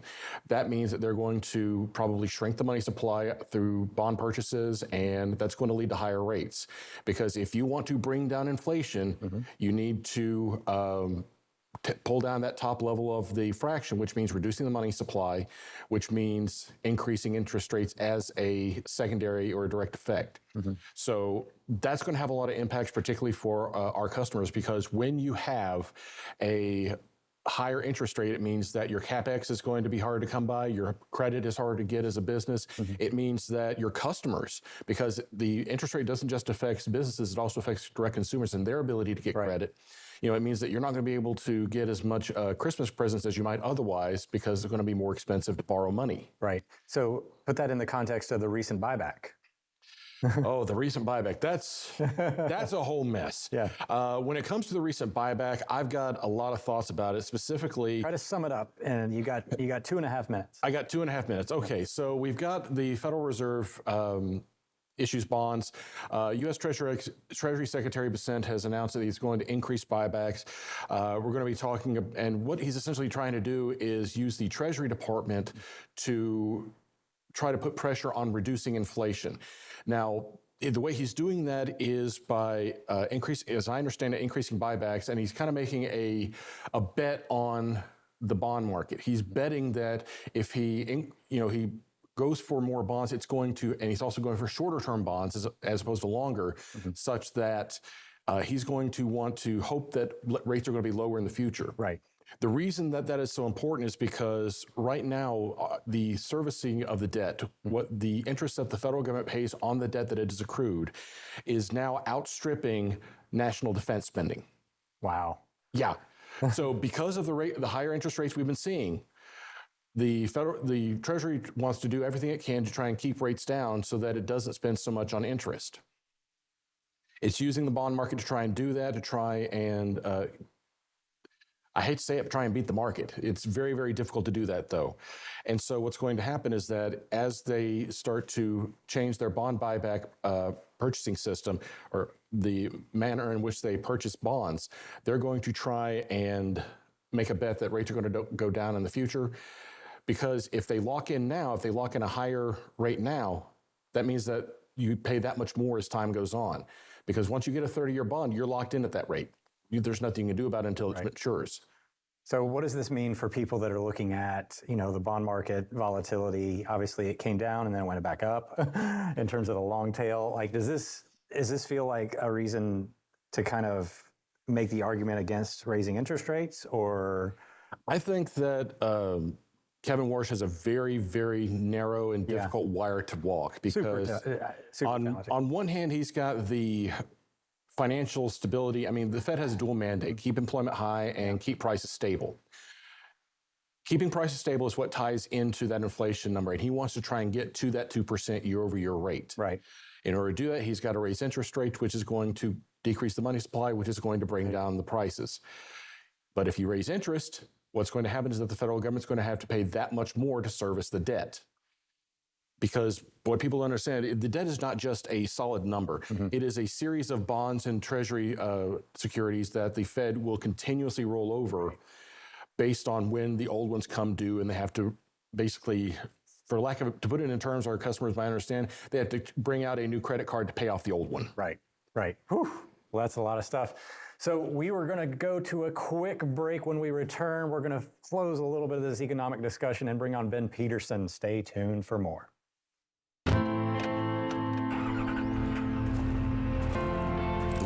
Doesn't wait, so neither do they. Wheels on the interstate, boots on the site, hands on the shipment. We build for the world out here, and we build it with the people who live it. Ideas from the field, made real by world-class R&D to keep the operation sharp, the front lines safe, and the world moving. From one cab to a global network, billions of miles, trillions of data points, every one making your operation better. And we never build it alone. Samsara, built with operators. Once a year, the entire freight industry stops what it's doing and comes to one place, Chattanooga, Tennessee. This is F3, the Future of Freight Festival. It isn't just a conference. It's the largest festival in freight, built to pull you all the way in. The energy, the ideas, the atmosphere, and the people who move this industry forward. Over 50 speakers, 4 events across 3 days, founders, executives, innovators, and disruptors, all under one roof, all asking the same question: what comes next? On the main stage, the sharpest minds in freight take on the biggest questions in the business, the trends, the technology, and the forces shaping what's ahead. Then the clock starts, 7 minutes, no exceptions. The cutting edge of freight tech goes head to head, live, battling for best in show. When the time's up, the lights go out. And in between, the conversations that don't happen anywhere else, the connections that change the trajectory of your business, the relationships you'll carry long after you leave. Because when the sessions end, the festival begins. Live entertainment, unforgettable experiences, a celebration of the world of freight, and an energy you won't find at any other event in the industry. The leaders you need, the access you won't get anywhere else. This is where knowledge is shared, where deals get done, where the future of freight gets decided. F3, Future of Freight Festival, October 27th and 28th. The Signal, Chattanooga, Tennessee. We'll see you there. Register now at live.freightwaves.com.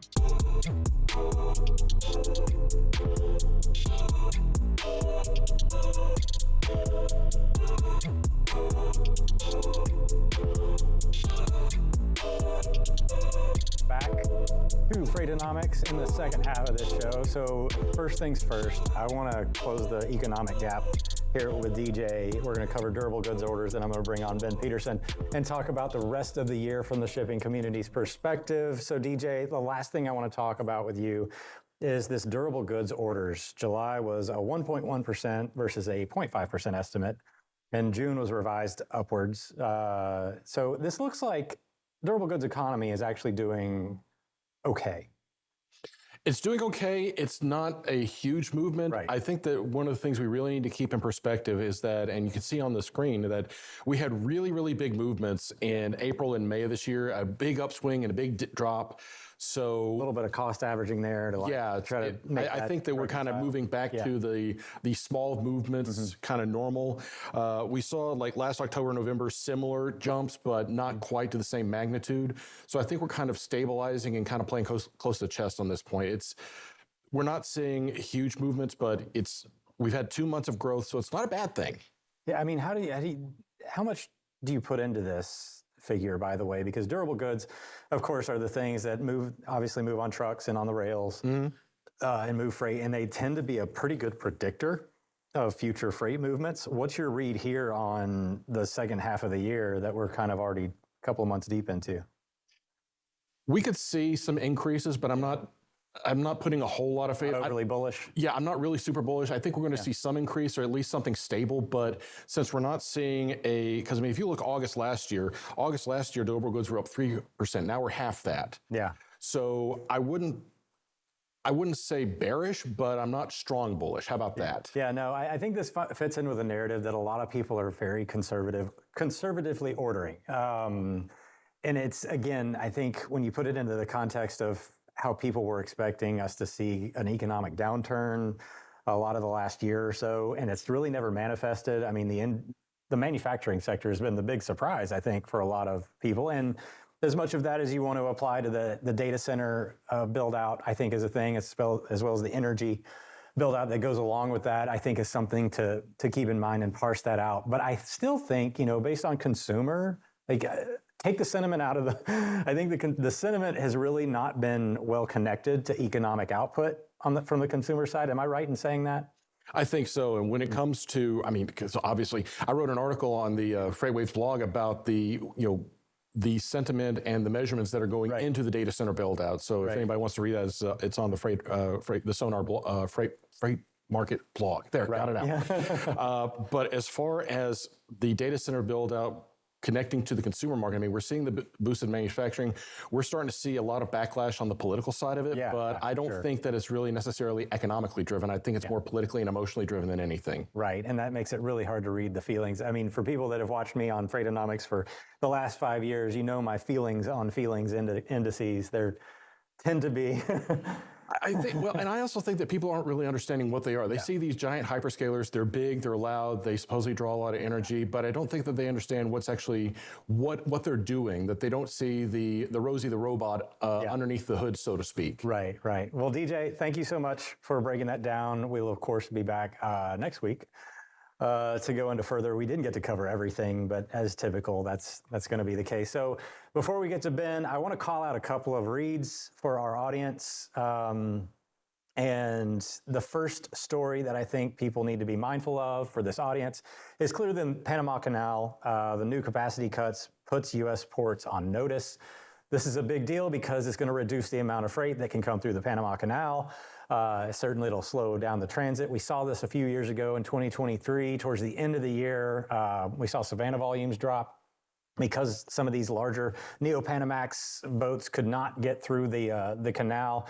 And of course, they're trying to save some water for the dry season, which comes up and runs throughout the winter down there. And of course, they're seeing this dry season extend. It's actually started way earlier than expected.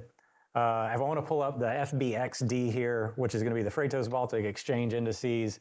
If you look at rates, and this is an ongoing debate in the community about how much capacity, how much supply and demand actually makes a difference here. Demand side indicators do not support rate levels to this size. We don't have a lot of visibility into the supply side dynamics, which of course you heard Malcolm and I discuss earlier about one of the stories that I also want you guys to check out is the story around building 40% more fleet, basically growing global container ship capacity by 40% over the next couple of years.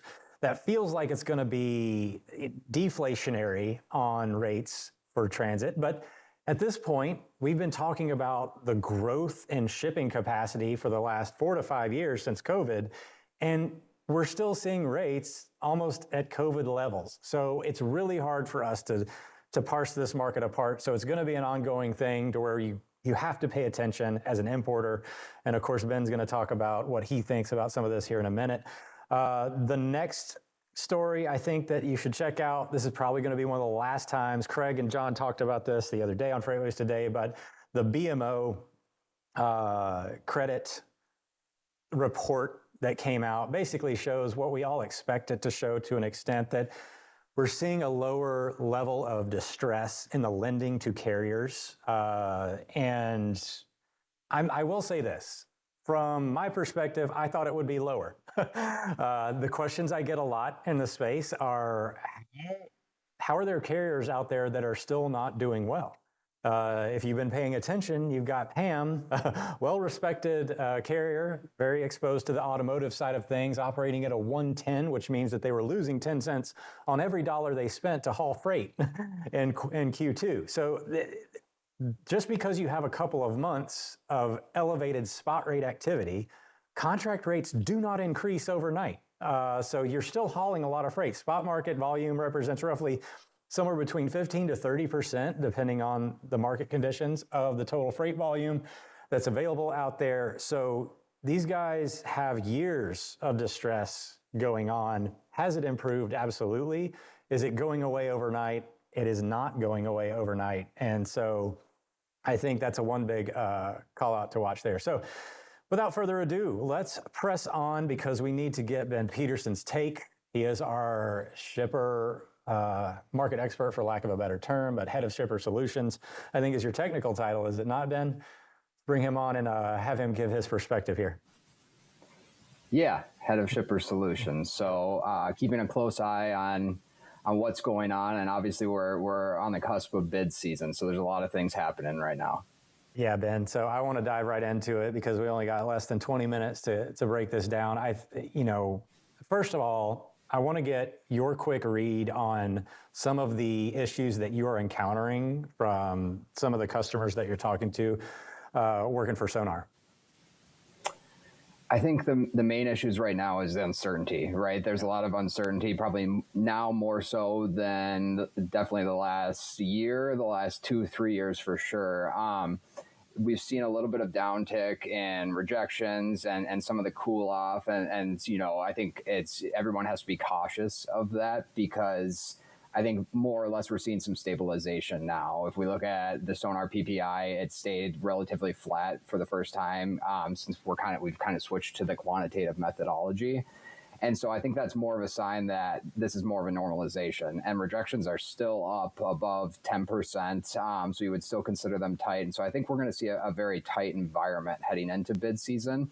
And so from a shipper standpoint, it's how do I approach this? How do I need to be strategic? What do I need to prepare myself for? And when I think about my bid, I need to think about my budget and what type of assumptions should I be making as I approach those budget conversations. Yeah, budget season, of course, a huge deal. I used to be in FP&A from a carrier perspective, and it was nightmarish.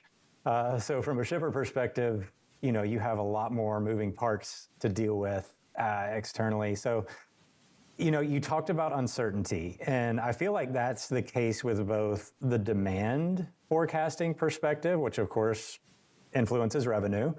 But how do you get that? How do you ensure that you have enough inventory? If demand, you certainly don't want to have too little inventory and miss out on potential revenue, correct? Correct, yes. So how do you manage through this a little bit when you're sitting there? I mean, and again, a large part of the community that I talk to is concerned about the consumer showing up in the second half of the year. Just talked to DJ. Talked about how there's some risks involved in the second half of the year on the consumer side. If we do see rate increases, that is supposed to definitively decrease demand, which would influence some of these shipper forecasts moving forward from a revenue perspective. It looks like they really don't want to increase rates from the vibe that we're getting from that side of the table. But what would your suggestion be, removing demand from the forecasting component for now?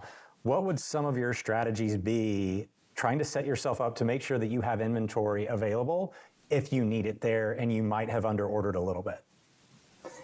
Yeah, essentially you need to have a fallback plan, right? You need to have those contingency plans in place in the event, we don't want to talk about demand, but that's going to be a driver of it, as you need to be able to have a lever to pull in the event that it is needed. And right now demand has been somewhat low, but I think that would send things into another phase, especially from a transportation market standpoint. If that was to uptick, we've talked about this, a ton in the last couple of months, that everything that's happened has been purely capacity driven. Right. If you were to add demand on top of that, then everything, I would say, increases significantly from a stress on the shippers' networks and being able to supplement that in a fast fashion. Not only is there increasing inventory needs, but there's capacity needs to support where that inventory is ultimately coming from.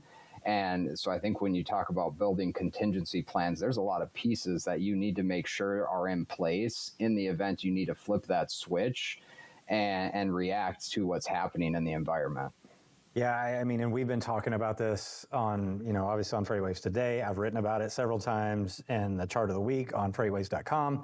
The modal shifting component, which I think a lot of shippers have utilized intermodal more, especially this summer. We've seen a reacceleration in growth of intermodal use. J.B. Hunt's earnings, of course, recorded this exquisitely well. But also LTL, I came from LTL, and I'd always get a little bit aggravated when we would get these large chunks of shipments that we weren't expecting to get. It would really be disruptive to the networks, but it's a shipper maneuver because LTL networks, of course, are guaranteed capacity.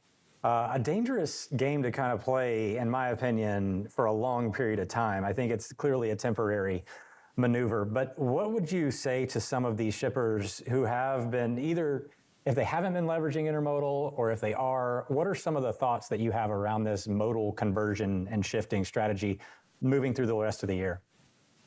I think it's something that needs to be highly considered by, the shippers that have the volume and the opportunity to potentially look at, utilizing intermodal. I think the LTL side of thing is more of a fallback solution. I think there's probably parts where it fits in and makes sense, but not to the tune of what truckload to intermodal does. Mm-hmm. And as this is a little bit of plug with the Daily Watch coming out tomorrow, I was looking at it, and I think right now at a national level, the intermodal savings spread compared to truckload is like 33%. So there's cost savings there, right? And I think when you talk about the available capacity. You don't have the constraints with intermodal that you do with truckload.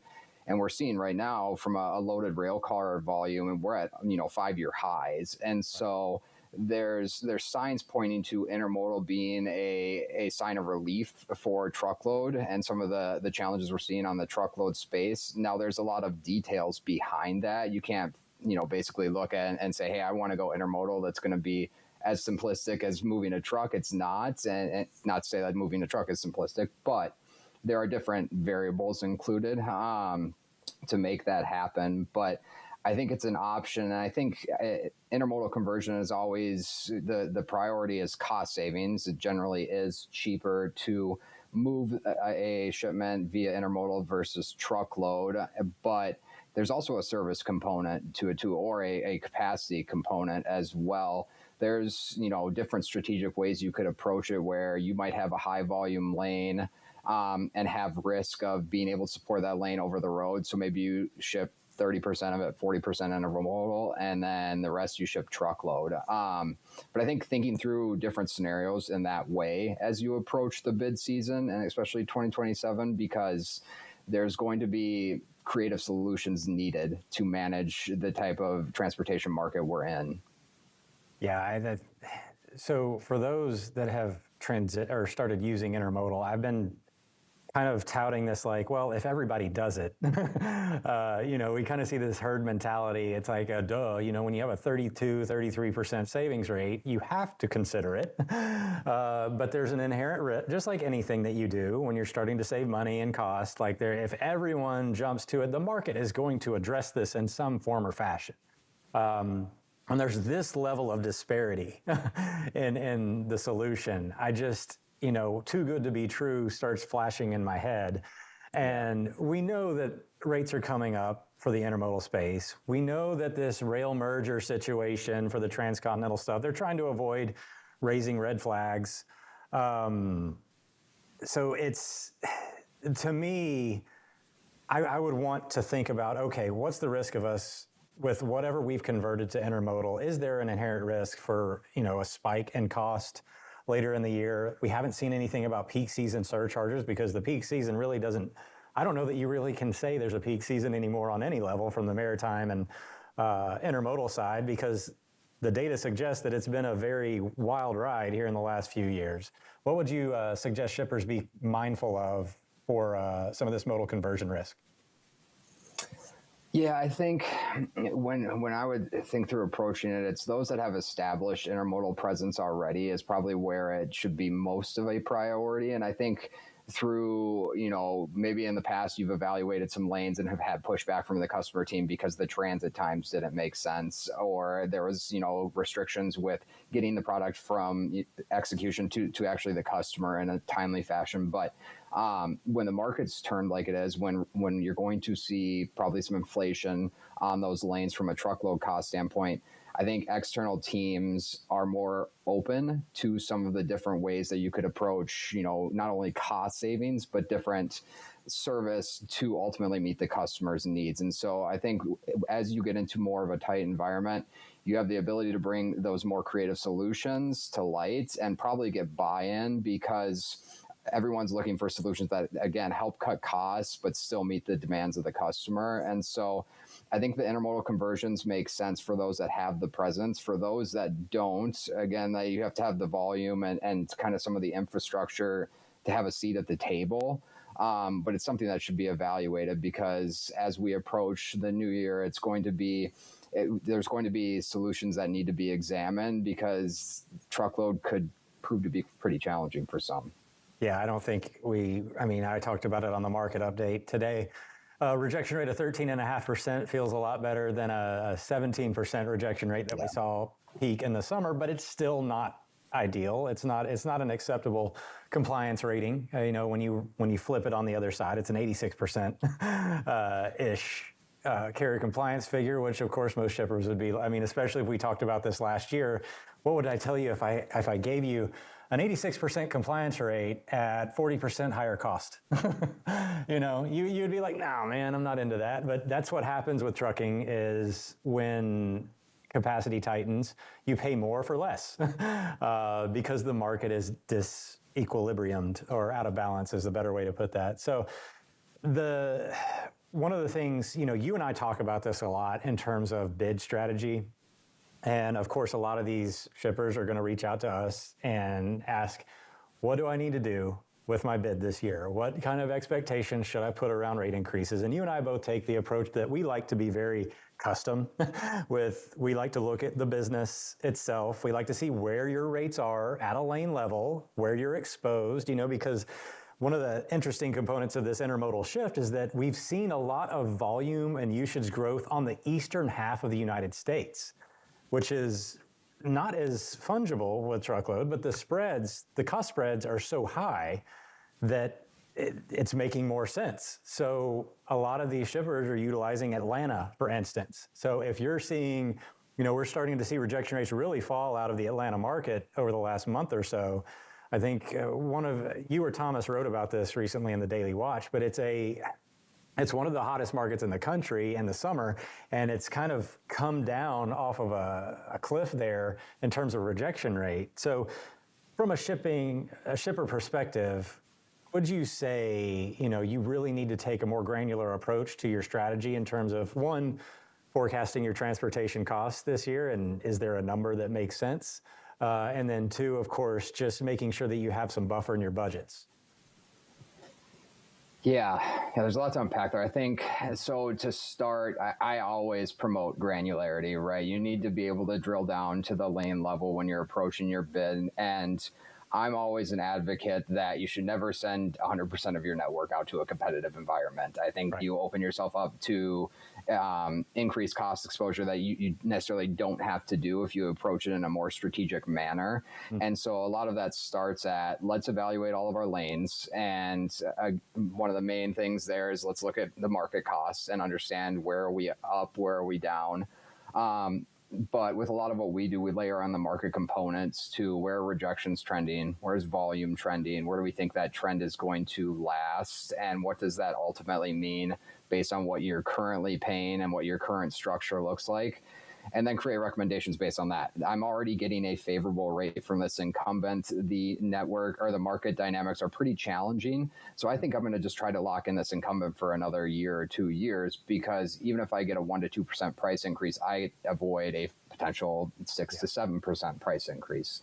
Things like that, approaching it in a more strategic manner. I think just talking about bid strategy in general, we kind of ended with this last time we talked about a month ago. But the transparency piece of it, again, is going to be a big component. I think as you approach bid season from a shipper's standpoint, open communication with your carrier partners on what bid timelines look like, giving them windows in which to execute the bid, making sure your requirements are clear and they understand them, because the one thing that shippers, they can't be naive about, and they need to think, is that carriers are in bid season as well, and they have multiple customer requests coming in, multiple pricing requests, and so need to understand that they need time to present the best possible solution. And so working together to make sure what that looks like, not just launching an RFP and hoping the best kind of solutions come back. So I think, again, I always push transparency, because that's key in this process.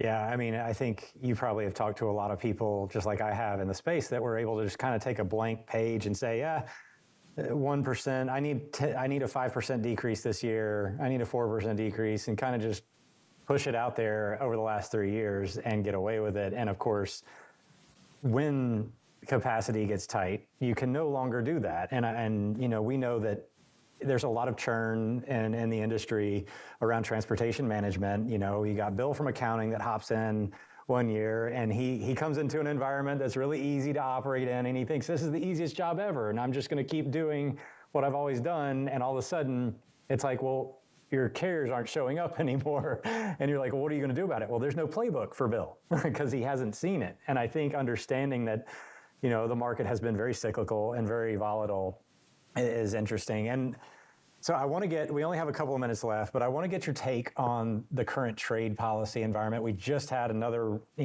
tariff threat on Canada. How would you approach this, and what are your thoughts on this, as we enter, I think it feels like more of the same, but also we do have a lot of presence or trade relationships with our neighbors to the north there.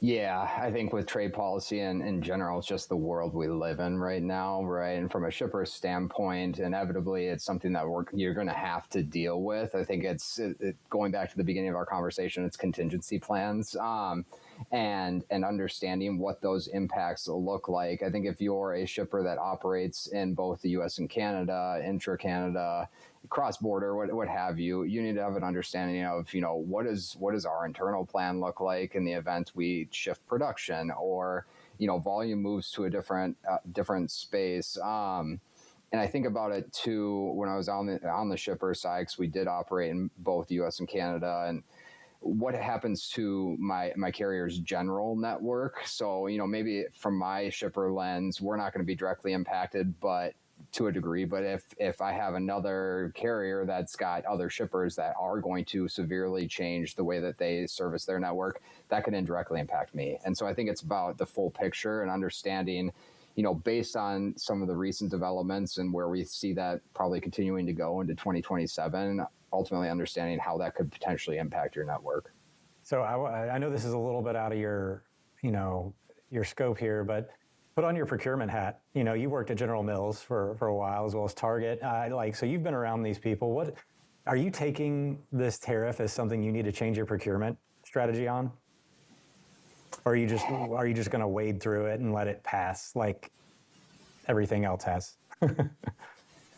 Usually, from my seat, the procurement team is the ones dealing with what decisions are made. So I'm building a network based on what I know, not what could happen. And right. So I'm monitoring them closely. Am I making award decisions based on stuff that's not actually put in place to happen? No.